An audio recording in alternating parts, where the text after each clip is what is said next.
Well, tonight on this special interactive news segment with me, she's none other than the public relations officer in charge of public affairs at the U.S. Embassy in Kampala.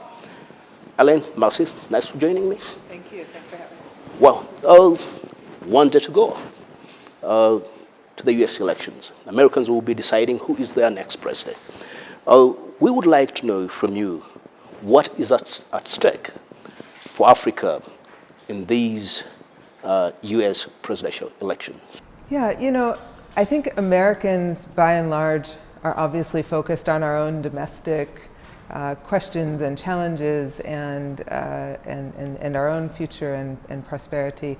But I know that Africans and people across the world are very interested in U.S. elections because the United States plays an important role in the world and on the world stage. So we haven't heard much directly from the two candidates for our presidential election specific to Africa.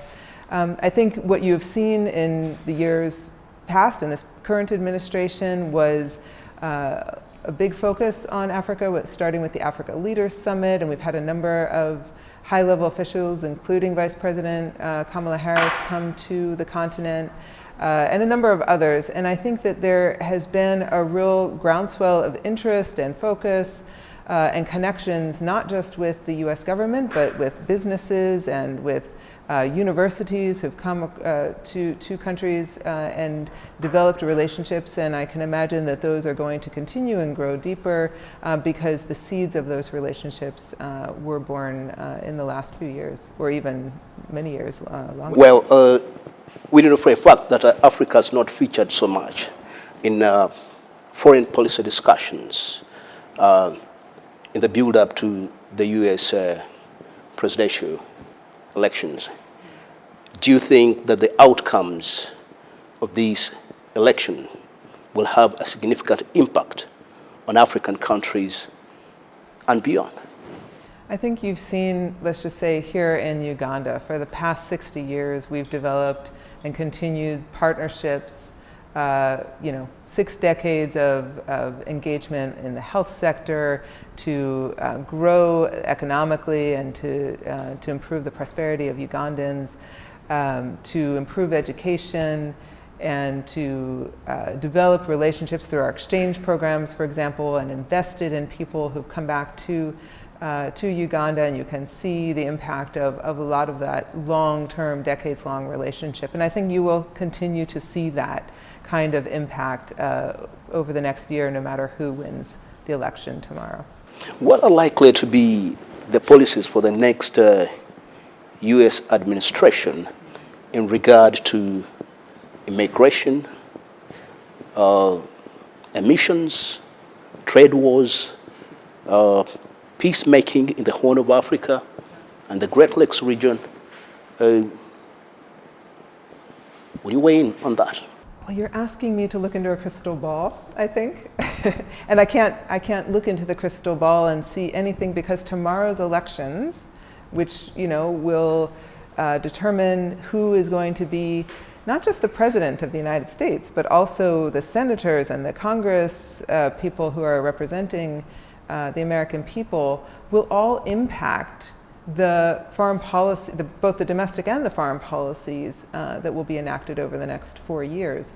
So it is difficult for me, sitting in my position as a diplomat, to anticipate what those foreign policy changes or continuations might be. It just is something we'll have to wait and see, as we all are, I think, waiting with bated breath to see what will happen after the elections. But I can tell you that we will continue to have ambassadors and diplomats working here in Uganda and across the world, engaging with our foreign counterparts and discussing the most important issues that are affecting all of us. Those things are not going to change. We will continue to have those relationships. We'll continue to work on the hard challenges that we're all facing around the world.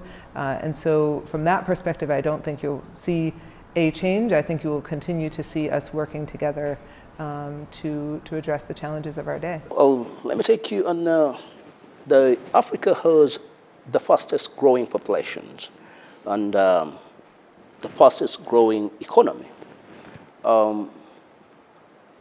Is this something that worries you or that you take seriously, given the fact that many of the areas of interest, like in the mineral interests, technology, the American people or the U.S. governments have not picked much interest, leaving a vacuum for countries like China and Russia to watch by, the Persian countries. Is this an issue of concern to the Americans? So you talked about the vast majority of young people across Africa. To me, and I think to our government, it's exciting, right? You have a lot of young people who are full of passion, who see the world and opportunity ahead of them. And so for many of us, and certainly for me and my capacity as the head of public diplomacy of the U.S. Embassy, but really all of our agencies are looking to help support this young population in its endeavors and in the opportunities that could present themselves. So we're looking to support them in education. I mean, every single day I see young people with innovative ideas who have more information at their fingertips than any other young people have had throughout history, and who can see and envision a future for themselves. And so part of what I think we do, not just as the US government, but we are seeing more and more a lot of US universities who are engaging on the continent, engaging with young people, sometimes offering opportunities to study in the United States or providing joint opportunities for research. There are businesses, there are people who are seeing this energy and these opportunities and engaging. And the United States and the government system that we have really is supportive of not just a US government engagement and approach, but really supporting and allowing for our private sector, for our academic institutions to engage and to continue to build those relationships. And we try to foster that, and we do that every single day. Well, let's talk about U.S. stand on security issues on the African continent. We are seeing more than 20 countries on the African continent. The security situation has worsened. And compared to almost a decade ago. And this, in one way or the other, has rolled back democracy and issues to do with good governance. A case in point, in the Sahel region, in the Great Lakes region, does this worry the United States, more especially in the Sahel region? We have just got to know, around early this year, you lost some marine forces in the Sahel region. Does this worry you? Does this threaten the U.S. national security? So yes, I mean, of course, we're worried about instability across, certainly in the Sahel and across the continent. And we remain engaged to try to support countries trying to maintain their democracies, maintain security. As I'm sure you know, we have been engaged supporting the regional security efforts in Somalia. We have a special envoy here in Uganda this week who's working on Sudan and the challenges that we've been facing and the region has faced, and certainly Sudan itself. So we are very much engaged and concerned about insecurity across the continent. You mentioned this continent of young people. Young people want to see a peaceful world in which they can gain an education, maintain their health, thrive to find jobs and to contribute to society. They want to stay in their countries and to give back, and they have to have a secure environment to do that. So yes, the United States is engaged on all of these issues, and we will continue to be in support of security and democracy across the continent. The security situation in the Horn of Africa is a concern for many development partners, and some are have threatened to pull out funding for the African Union troops that are on the ground, including the European Union. The UN has threatened. We are seeing deadlines are coming in. So the African Union countries have started pulling out their forces. Do you think that leaving the Horn of Africa the way it is, if African Union forces pull out, are you not worried of that Horn of the Africa country sliding back into chaos? Look, we came here today to talk about elections, and so obviously, yeah. I mean, when you have insecurity, it's a lot harder to have a free and fair electoral process and a democratically led government, no matter where that is. So yes, that is an absolute concern and is why we continue to be engaged, why we look to the various actors on the continent.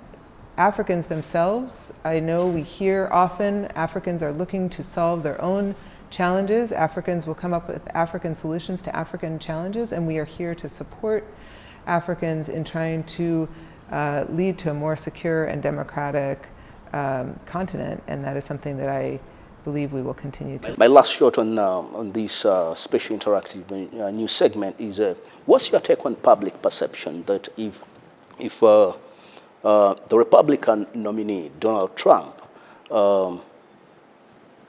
wins the elections, he's likely to prioritize military aggression as a solution over human rights assistance to Africa, foreign aid assistance to Africa?